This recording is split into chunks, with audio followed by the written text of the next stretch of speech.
Hello friends, welcome to कहानी short में। आज की हमारी फिल्म है लकी भास्कर। कहानी की शुरुआत होती है भास्कर से, जो कि मगधा बैंक में असिस्टेंट जनरल मैनेजर की पोस्ट पर रहता है। आज उससे मिलने सीबीआई वाले आए होते हैं।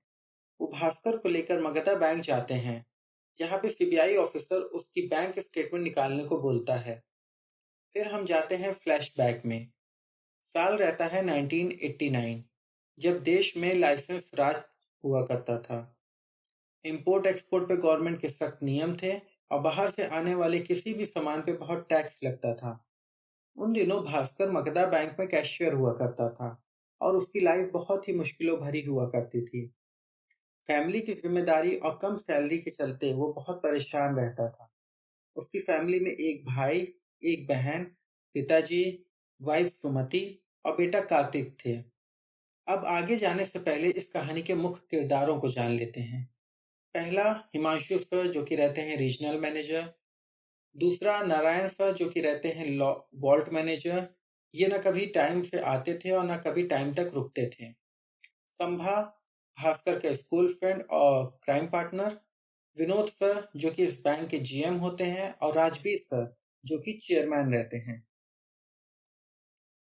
भास्कर अपना काम बहुत ही ईमानदारी और लगन से करता था। उसे यकीन था कि उसके इस हार्डवर्क की वजह से आने वाला प्रमोशन उसे ही मिलेगा, जिससे कि उसकी सारी फाइनेंशियल प्रॉब्लम्स दूर हो जाएंगी। साइड इनकम के लिए वो बैंक के बाहर लोगों के पेपर वर्क में मदद करता था। एक दिन एंथोनी नाम का एक आदमी भास्कर के पास आता है, जिसका सामान पोर्ट पे फंसा होता है। उसे 2 लाख रुपए की जरूरत होती है। वो लोन के लिए भास्कर से कहता है, पर उसके पास गिरवी रखने को कुछ नहीं होता है, तो भास्कर उससे कहता है कि उसे लोन नहीं मिल सकता। पर एंथोनी बार बार भास्कर के पास आता है। वो भास्कर को प्रॉफिट में हिस्सा देने को भी तैयार रहता है। इधर भास्कर का प्रमोशन किसी और को मिल जाता है, जिससे उसे बहुत दुख पहुंचता है। फिर शाम को एंथोनी भास्कर से मिलने कैफे आता है, तो भास्कर उसे अपने बैग से निकालकर 2 लाख रुपए देता है। ये देखकर संभा हैरान हो जाता है। तब भास्कर उसे बताता है कि आज उसने वॉल्ट से 2 लाख रुपए निकाल लिए। इस तरह वो अपने परिवार के लिए कुछ पैसे बना पाएगा। भास्कर एंथोनी से उसके बिजनेस के बारे में पूछता है। तब एंथोनी उसे बताता है कि जो टीवी इंडिया में 40,000 का मिलता है, वो कुछ बाहर के देशों में 8-9 हजार का भी मिल जाता है। पर टैक्स की वजह से वो इंडिया में इतना महंगा बिकता है। पोर्ट पे उसका दोस्त मर्चेंट ऑफिसर है, जिसकी मदद से एंथोनी अपने सामान को स्पेयर पार्ट्स बताकर टैक्स से बचा लेता है और मार्केट में महंगे दामों में बेच देता है। इस तरह वो कुछ ही दिनों में दुगना पैसा बनाता है। फिर भास्कर का घर आता है और वो उतर जाता है। संभा एंथोनी के साथ पोर्ट चला जाता है। शाम को उन्हें आने में काफी देर हो जाती है, जिससे भास्कर घबरा जाता है। पर तभी संभा और एंथोनी आते हैं, जिन्हें देखकर भास्कर चैन की सांस लेता है। फिर एंथोनी भास्कर को उसका 2 लाख लौटा देता है और उसे उसका शेयर भी देता है। इस तरह दोनों मिलकर आगे और बिजनेस करते हैं। भास्कर अपने बेटे के बर्थडे पे एक बहुत बड़ी पार्टी देता है। वहीं पे एंथोनी उसे बताता है कि दुबई से 3 इंपोर्टेड गाड़ियां इंडिया आ रही हैं। अगर उनके पास 10 लाख हो तो वो 4 गुना पैसा कमा सकते हैं। भास्कर इतना बड़ा अमाउंट सुनकर घबरा जाता है और मना कर देता है। लेकिन जब वो अपने कमरे पे आता है, तो उसका बेटा उसे बताता है कि कैसे उसके सारे दोस्त उसे चिढ़ाते थे कि कार्तिक कभी पार्टी नहीं देता है और फ्री का केक खाने आ जाता है। ये बात सुनकर भास्कर बहुत इमोशनल हो जाता है और वो एंथोनी को फोन करके इस डील के लिए तैयार हो जाता है। पर अब चैलेंज आता है पैसे निकालने का। भास्कर सुबह बैंक पहुंचता है सूटकेस के साथ।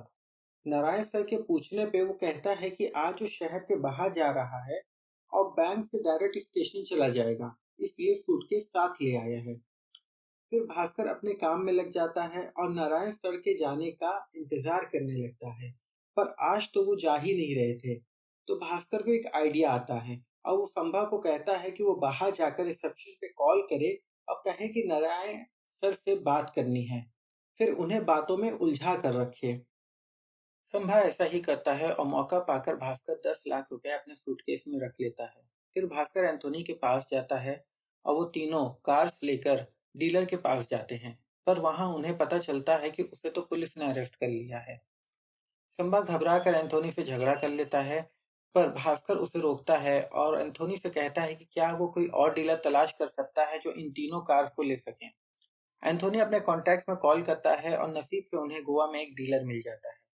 वो तीनों कार्स पे नकली वीआईपी नंबर प्लेट लगाकर गोवा निकल जाते हैं और रास्ते में पुलिस को चकमा देकर वो गोवा पहुंचने में कामयाब हो जाते हैं। कार्स को बेचकर भास्कर वापस अपने घर आ जाता है। वो अपने हिस्से का पैसा रखकर सूटकेस के साथ बैंक आता है, जिसमें बैंक के 10 लाख रुपए होते हैं। गेट पे पुलिस को देखकर भास्कर घबरा जाता है।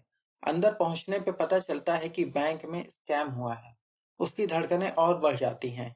थोड़ी देर में पता चलता है कि पुलिस तो हिमांशु सर को पकड़ने आई थी। उन्होंने बैंक के ही एक एम्प्लॉय के साथ मिलकर ये स्कैम किया था। भास्कर तब रिलैक्स होकर अपनी सीट पर बैठता है कि तभी वहां पे विनोद सर आ जाते हैं और वो भास्कर से उसके सूटकेस के बारे में पूछते हैं। भास्कर कहता है कि वो गांव गया था और स्टेशन से डायरेक्ट यहीं पे आ गया है। विनोद सर उससे सूटकेस खोलने को बोलते हैं। भास्कर घबराते हुए सूटकेस खोलता है पर उसमें कुछ नहीं मिलता। तब हम देखते हैं कि भास्कर ने कैबिन में आते ही पैसे निकाल दिए थे। वो इस इंसिडेंट को रेड सिग्नल की तरह लेता है और रुक जाता है, पर संभा रिजाइन करके इंपोर्ट एक्सपोर्ट का बिजनेस शुरू कर देता है। इधर भास्कर के भाई का एडमिशन फॉरेन कॉलेज में हो जाता है और भास्कर ने जो कुछ भी कमाया था वो भाई के फीस में चला जाता है। फिर शुरू होता है एक नया chapter, stock exchange scam. Chapter शुरू होता है भास्कर के प्रमोशन से। उसकी सैलरी 3 गुना हो जाती है और उसे वो कार भी मिल जाती है जिसपे वो सपने देखता था। वो घर जाकर फैमिली के साथ सेलिब्रेट करता है। फिर हम आ जाते हैं प्रेजेंट में, जहाँ सीबीआई ऑफिसर भास्कर की बैंक स्टेटमेंट देख के चकरा जाता है। उसके बैंक में 100 करोड़ रुपए डिपॉजिट रहते हैं। वो भास्कर से इन पैसों के बारे में पूछता है।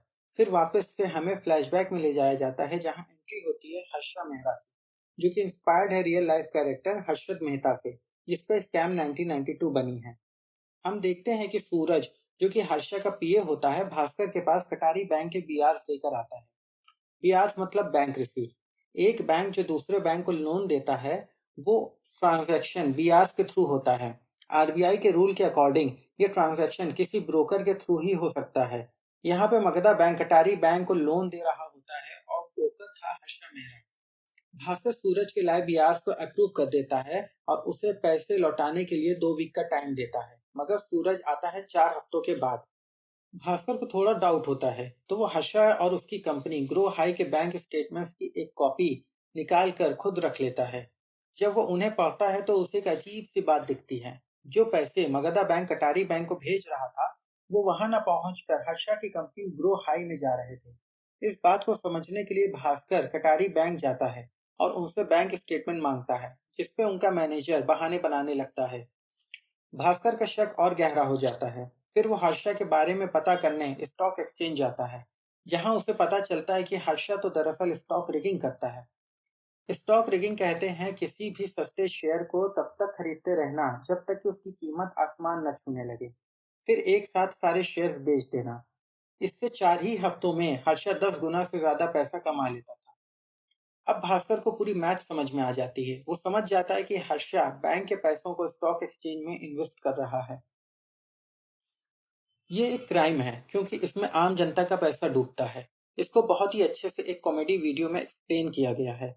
मैं डिस्क्रिप्शन में लिंक शेयर कर दूंगा, आप देख लेना। अब वापस से आते हैं अपनी कहानी पे। तो ये सब जानने के बाद भास्कर सीधे घर जाता है। वो बैंक के चेयरमैन को सब बताने का फैसला कर लेता है। वो कॉल करता इससे पहले उसकी वाइफ बेटे को लेकर आती है। उसकी शिकायत करते हुए वो कहती है कि कार्तिक ने अपने फ्रेंड को चॉकलेट चुराते देखा, पर टीचर से कुछ नहीं बताया। जिस पे कार्तिक कहता है कि अगर वो टीचर को बता देता तो उसे क्या मिलता। न बताने पे उसके दोस्त ने उसे आधी चॉकलेट दे दी। ये बात सुनकर भास्कर के दिमाग की बत्ती जल जाती है और वो चेयरमैन से बात करने के बजाय सूरज से बात करता है। सूरज उसे शाम को एक होटल बुलाता है, जहां दोनों की डील होती है कि हर्षा मगधा बैंक से जो भी पैसे लेगा उसका 1% भास्कर को कैश में चाहिए, और वो लोग जिस भी स्टॉक की रिगिंग करने वाले होंगे उसकी जानकारी भास्कर को एक दिन पहले मिल जानी चाहिए। फिर भास्कर अपना अलग ट्रेडिंग अकाउंट खोलता है और स्टॉक एक्सचेंज में इन्वेस्ट करना शुरू करता है। ब्लैक मनी को व्हाइट करने के लिए वो लॉटरी और हवाला का सहारा लेता है। इसके लिए वो अपनी बीवी को फूड बिजनेस भी खुलवाता है।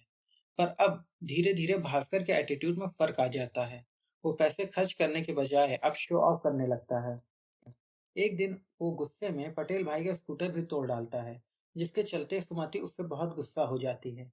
फिर एक दिन कटारी बैंक के जीएम भास्कर के बैंक में लॉकर खुलवाने आते हैं। बातों बातों में भास्कर उन्हें उनके बैंक के बीआरस दिखाता है। वो घबरा जाते हैं क्योंकि ये बीआरस उन्होंने इशू किए ही नहीं थे। मतलब कि वो बीआरस नकली थे। ये देख के कि हर्षा उनके नाम पे नकली बीआरस इस्तेमाल कर रहा है, कटारी बैंक के जीएम को हार्ट अटैक आ जाता है और उनकी मौत हो जाती है। ये इंसिडेंट भास्कर को अंदर से हिला देता है। इधर संभा को भी पुलिस इलीगल ट्रेड के इल्जाम में अरेस्ट कर लेती है। उसके बाद एक दिन सुमति का उसकी माँ से पैसों को लेके झगड़ा हो जाता है, जिसपे उसकी माँ बोलती है कि उसे फूड बिजनेस का आइडिया उसी ने दिया था। सुमति को ये बात दिल पे लग जाती है और वो अपनी पूरी दुकान तोड़ डालती है, क्योंकि वो इन सब की वजह भास्कर के शो ऑफ को मानती है। भास्कर सुमति को समझा ही रहा होता है कि उसके पिताजी उसे कमरे में बुलाते हैं। सब उनकी आवाज सुनकर हैरान हो जाते हैं, क्योंकि वो आज 6 साल बाद कुछ बोले थे। वो भास्कर को कमरे में ले जाते हैं और कहते हैं कि वो जो कर रहा है वो बहुत ही खतरनाक है। भास्कर बहाने बनाने की कोशिश करता है, पर क्योंकि उसके पिताजी सीए होते हैं, वो उनसे झूठ नहीं बोल पाता। वो भास्कर को समझाते हैं कि वो चाहे कितना भी चालाकी कर ले, पर एक दिन सब कुछ खत्म हो जाएगा। ये सब बातें सुमति सुन रही होती है और वो ये जान जाती है कि उसका बिजनेस और उसको मिलने वाले ऑर्डर्स सब एक धोखा थे। उसका दिल टूट जाता है। ये सारी बातें भास्कर पर गहरा असर डालती हैं। वो समझ जाता है कि अब रुकने का वक्त आ चुका है। वो अपनी गलतियों के लिए सबसे माफी मांगता है और एक अच्छा इंसान बनने की कोशिश करता है। वो अपना ट्रेडिंग अकाउंट भी बंद कर देता है और हर्षा के बीआर को अप्रूव करने से मना कर देता है। फिर हम आ जाते हैं जहाँ से कहानी शुरू हुई थी। सीबीआई ऑफिसर को भास्कर के खिलाफ कोई सबूत नहीं मिलता। फिर भी वो कहता है कि वो इस केस में एक रिमार्क डालेगा, जिसके चलते उसकी पूरी जिंदगी इनकम टैक्स डिपार्टमेंट के चक्कर काटते गुजर जाएगी। भास्कर घबरा जाता है। सीबीआई ऑफिसर कहता है कि उसके पास भास्कर के लिए एक डील है। अगर वो अपना सारा पैसा ग्रो हाई में डाल दे तो वो उसे जाने देगा। अब भास्कर समझ जाता है कि ये सब हर्षा करा रहा है और ये ऑफिसर भी हर्षा से मिला हुआ है। फिर वो बैंक में जीएम और चेयरमैन को देखता है। चेयरमैन उससे ब्लैंक चेक्स पे साइन करने को कहता है और भास्कर साइन करके चुपचाप घर चला जाता है। जीएम और चेयरमैन खुश होते हैं कि उन्हें भास्कर का सारा पैसा मिल गया है। पर जब सूरज उन चेक्स को लेकर बैंक में आता है, तब उन्हें पता चलता है कि भास्कर ने तो 10 दिन पहले ही अपना सारा पैसा निकाल लिया है। बैंक स्टेटमेंट में जो अमाउंट आ रहा था वो लास्ट मंथ का था। फिर हम भास्कर को एयर इंडिया की फ्लाइट में देखते हैं। वो अपनी पूरी फैमिली के साथ अमेरिका जा रहा होता है। तब हमें दिखाया जाता है कि भास्कर को शुरुआत से जीएम और चेयरमैन के इन्वॉल्वमेंट की खबर थी। इसलिए उसने न कभी डायरेक्ट हर्षा से बात की, न ग्रो हाई में इन्वेस्ट किया। और जब जीएम और चेयरमैन उसे फेक बियाज साइन करने के लिए प्रेशर कर रहे थे, तभी भास्कर समझ जाता है कि उसे बलि का बकरा बनाया जा रहा है। वो अपना सारा पैसा निकालकर अमेरिका में इन्वेस्ट कर देता है और इन्वेस्टर वीजा पे पूरी फैमिली लेकर वहीं शिफ्ट हो जाता है। लास्ट में भास्कर के होटल और घर के व्यूज के साथ कहानी का अंत होता है।